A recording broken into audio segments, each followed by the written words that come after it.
AMG GTS project is now complete. Let me show you guys this. This is really cool. Especially right there at the rear quarter panel, just how the light hits it and you see like the body lines of the car.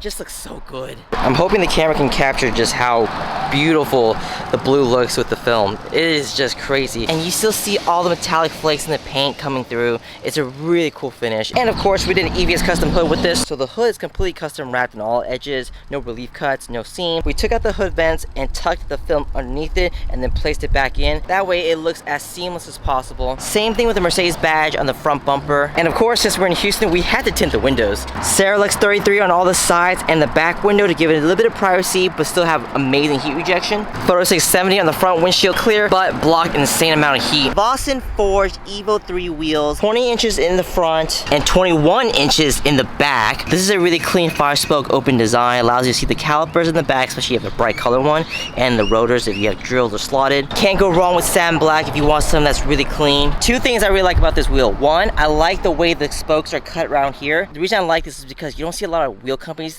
that can make spoke designs that look like this, that make these soft round curves, and that's because it requires what I believe is called a 5-axis machine. Really fancy machine that can make these smooth cutouts that you see here. It's really expensive. A lot of wheel manufacturers don't have this machine because of the cost. And the second thing I really like about this wheel is how they did the undercut here in the center. It saves weight and it adds a little bit of depth to the wheel. It's not just like a flat piece. And of course, since these are custom made to order, you can expect that nice flush fitment that you see here. And here's the concavity just to give you guys some idea what it looks like on a GTS, as well as in the front. The next model I recommend for this car would be a chrome delete around the door handles, around the grille. Just because the car doesn't really have much chrome anywhere else, it will really tie in well with the wheels. Let me know in the comments what you guys think of this car. I think it turned out really well. Only thing left now to do is just to clean it up and get it ready for delivery.